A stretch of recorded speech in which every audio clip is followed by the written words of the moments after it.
السلام علیکم۔ آج جمعہ ہے، جولائی کی 22 تاریخ۔ پاکستان میں اس وقت شام کے 7، بھارت میں 7:30، اور یہاں ہمارے اسٹوڈیوز کی گھڑیوں میں صبح کے 10 بج رہے ہیں۔ وائس آف امریکہ واشنگٹن کی اردو سروس سے میں ہوں خالد حمید، خبروں کے بلٹن کے ساتھ۔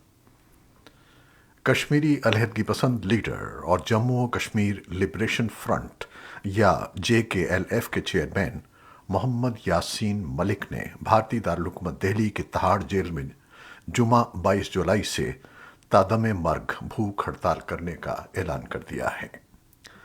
56 سالہ یاسین ملک نے حال ہی میں بھارتی حکومت سے درخواست کی تھی کہ انہیں بھارت کے زیر انتظام کشمیر کی خصوصی عدالتوں میں ان کے خلاف زیر سماعت مقدمات میں پیش ہونے اور استغاثہ کے گواہوں سے جرح کرنے کی اجازت دی جائے۔ اس سلسلے میں انہوں نے جیل انتظامیہ کے ذریعے نریندر مودی حکومت کو ایک خط بھی ارسال کیا تھا، لیکن بظاہر ان کے اس مطالبے کو مسترد کر دیا گیا ہے۔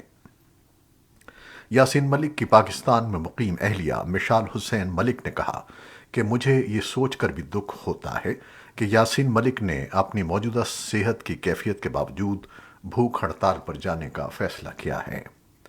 پاکستان کے زیر انتظام کشمیر اور دارالحکومت اسلام آباد سمیت پاکستان بھر میں اور بیرون ملک درجنوں مقامات پر پارٹی کے کارکنوں اور حامیوں نے علامتی بھوک ہڑتال شروع کر دی ہے۔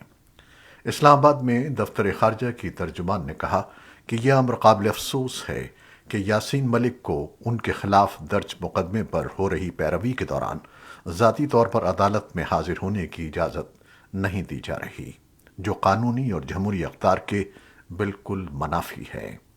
تاہم بھارت میں مرکز میں قائم حکمراں جماعت بھارتیہ جنتا پارٹی کے ایک لیڈر رویندر رینا نے کہا ہے کہ یاسین ملک پر چلائے جانے والے مقدمات میں قانون پر عمل درآمد کا موقع فراہم کیا جانا چاہیے، نہ کہ اس معاملے پر سیاست کی جائے۔ یاسین ملک کو رواں برس مئی میں نئی دہلی کی خصوصی عدالت کی طرف سے ٹیرر فنڈنگ کے ایک معاملے میں عمر قید کی سزا سنانے کے بعد تہاڑ جیل کے سیل نمبر 7 کے ایک ہائی سیکورٹی وارڈ میں قید تنہائی میں رکھا گیا تھا۔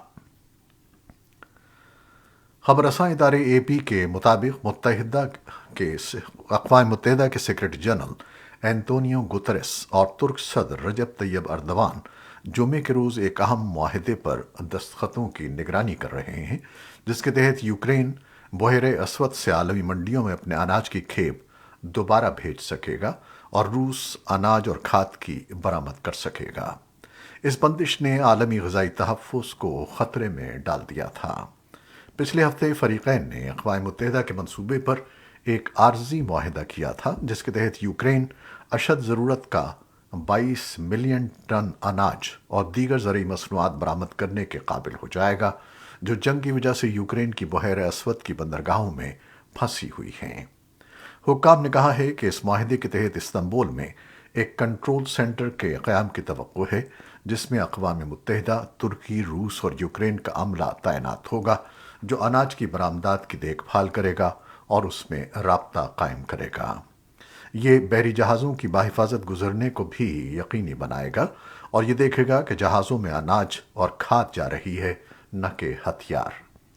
گتریس نے سب سے پہلے اپریل کے آخر میں ماسکو میں روسی صدر ولادیمیر پوٹن اور کیف میں یوکرین کے صدر ولادیمیر زیلنسکی سے ملاقاتوں کے دوران یوکرین کی زرعی پیداوار اور روس کی اناج اور کھاد کی پیداوار کو عالمی منڈیوں میں واپس لانے کی اہم ضرورت کے مسئلے کو اٹھایا تھا۔ انہوں نے جون کے اوائل میں اس خدشے کا اظہار کرتے ہوئے ایک پیکج ڈیل کی تجویز دی تھی کہ جنگ بہت سے ترقی پذیر ممالک کے لیے خوراک کی فراہمی کو خطرے میں ڈال رہی ہے اور 121 ملین لوگوں کی خوراک میں مزید قلت پیدا کر سکتی ہے۔ واشنگٹن میں محکمہ خارجہ کے ترجمان نیڈ پرائس نے کہا کہ امریکہ اصولی طور پر معاہدے کا خیر مقدم کرتا ہے، لیکن اب ہم جس چیز پر توجہ مرکوز کر رہے ہیں وہ یہ ہے کہ روس کو اس معاہدے کے نفاذ اور یوکرین کے اناج کو عالمی منڈیوں تک پہنچنے کا ذمہ دار ٹھہرایا جائے۔ پرائس نے کہا کہ روس نے بہت طویل عرصے سے اس کی ناکہ بندی کی ہوئی تھی۔ قبل ازیں عالمی ادارہ خوراک کے سربراہ ڈیوڈ بیزلے نے اس ہفتے امریکہ کے اراکین کانگریس سے گفتگو کرتے ہوئے اس خطرے سے آگاہ کیا کہ اگر روس یوکرین کی گندم کی برآمدات میں رکاوٹیں ختم نہیں کرتا اور اپنی کھاد دنیا کی مارکیٹ میں نہیں بھجواتا تو آئندہ سال دنیا بھر میں خوراک کی قلت ہو سکتی ہے۔ ان کا کہنا تھا کہ یہ ایک ایسا بحران ہوگا جو ہم نے زندگی میں نہیں دیکھا۔ انہوں نے بتایا کہ 45 ممالک میں 50 ملین یعنی 5 کروڑ افراد فاقہ کشی کے قریب پہنچ چکے ہیں۔ امریکہ کے صدر جو بائیڈن کا کورونا ٹیسٹ مثبت آ گیا ہے اور وائٹ ہاؤس کے مطابق صدر کو معمولی علامات کا سامنا ہے۔ وائٹ ہاؤس کی press secretary Karine Jain pair نے کہا کہ صدر بائیڈن نے ایسی اینٹی وائرل ادویات استعمال کرنا شروع کر دی ہیں جو کووڈ 19 کی شدت کو کم کرتی ہیں۔ انہوں نے بتایا کہ بہت معمولی علامات ہیں اور صدر وائٹ ہاؤس پر قرنطینہ کریں گے لیکن اپنی تمام تر ذمہ داریوں کی ادائیگی مکمل طور پر جاری رکھیں گے۔ ادھر چینی صدر شی جن پنگ نے آج ایک پیغام میں اپنے امریکی ہم منصب جو بائیڈن کی کورونا وائرس سے جلد صحت یابی کی نیک خواہشات کا اظہار کیا ہے۔ یہ بات چین کی وزارت خارجہ نے ایک باقاعدہ پریس بریفنگ کے دوران کہی۔ آئی ایم ایف آنے والے مہینوں میں پاکستان کی بیرونی مالی ضروریات پوری کرنے کے لیے سعودی عرب سے یقین دہانی مانگ رہا ہے۔ اس کے لیے پاکستانی حکومت اور فنڈ حکام سعودی حکام سے تقریباً $4 بلین کی فنڈنگ کے لیے بات کر رہے ہیں تاکہ اس بات کو یقینی بنایا جا سکے کہ اسلام آباد کو آنے والے مہینوں میں 1 سال تک فنڈنگ کے خلا کا سامنا نہ کرنا پڑے۔ سعودی عرب کو اس مقصد کے لیے آئی ایم ایف کے ممبر ملک کے تحت اسے حاصل خصوصی حقوق یعنی اسپیشل ڈرائنگ رائٹس کو استعمال کر کے پاکستان کو امداد دینے پر آمادہ کیا جا رہا ہے۔ پاکستان کے سب سے بڑے صوبے پنجاب میں وزیر اعلیٰ کون بنے گا، اس کا فیصلہ آج صوبائی اسمبلی کے اجلاس میں ہونا ہے جو اس وقت جاری ہے۔ مقابلہ پاکستان مسلم لیگ نون اور اس کی اتحادی جماعتوں کے مشترکہ امیدوار حمزہ شہباز اور تحریک انصاف اور مسلم لیگ ق کے امیدوار پرویز الہی کے درمیان ہونا ہے۔ سمینہ بیگ اور نائلہ کیانی دنیا کی دوسری بلند ترین چوٹی K2 کو سر کرنے میں کامیاب ہو گئی ہیں۔ دونوں کوہ پیما پاکستان کی جانب سے K2 سر کرنے والی پہلی خواتین کوہ پیما بن گئی ہیں۔ الپائن کلب آف پاکستان کے مطابق سمینہ بیگ اپنی 7 رکنی ٹیم کے ہمراہ 7:42 پر K2 پر پاکستانی پرچم لہرانے میں کامیاب ہو گئیں جبکہ اس کے کچھ دیر بعد ہی نائلہ کیانی بھی K2 کی چوٹی پر پہنچنے میں کامیاب ہو گئیں۔ واضح رہے کہ نائلہ کیانی کو اس سے قبل پاکستان میں 8000 میٹر سے زائد بلند چوٹی سر کرنے کا اعزاز حاصل ہے جبکہ سمینہ بیگ نے پاکستان کی جانب سے سن 2013 میں بلند ترین چوٹی ماؤنٹ ایوریسٹ کو سر کیا تھا۔ جمعے کو K2 کو سر کرنے والوں میں پاکستان کے علاوہ سعودی عرب اور ایران سے تعلق رکھنے والی خواتین بھی شامل تھیں۔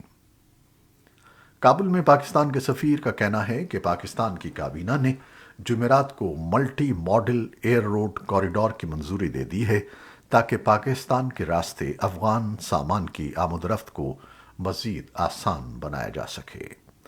سن 2021-22 میں دونوں ممالک کے درمیان کل تجارت کا حجم $1.55 بلین تھا۔ جمعے کے روز ایک پاکستانی روزنامے فرائیڈے ٹائمز نے رپورٹ دی ہے کہ افغان برآمدات $834 ملین تھیں جبکہ پاکستان کی برآمدات تقریباً $750 ملین تھیں۔ دریں اثنا پاکستان کی کابینہ نے جمعرات کو افغانستان میں پاکستان کے تعمیر شدہ ہسپتالوں کے آپریشنز چلانے اور آلات کی تنصیب اور ان ہسپتالوں کے عملے کی تنخواہوں کی ادائیگی کے لیے فنڈنگ کی منظوری دے دی ہے۔ بھارت کی مشرقی ریاست اڑیسہ کے میوربھنج ضلع کی 64 سالہ دروپدی مورمو بھارت کی صدر منتخب کر لی گئی ہیں۔ وہ ملک کی پہلی قبائلی اور دوسری خاتون صدر ہیں۔ وہ بھارت کی اب تک کی سب سے کم عمر صدر بھی ہیں۔ جاپان نے آج اپنے سالانہ دفاعی وائٹ پیپر میں روس کی یوکرین کے ساتھ جنگ، چین کی تائیوان کی دھمکیوں اور کمزور ٹیکنالوجی سپلائی چین سمیت قومی سلامتی کے بڑھتے ہوئے خطرات سے خبردار کیا ہے۔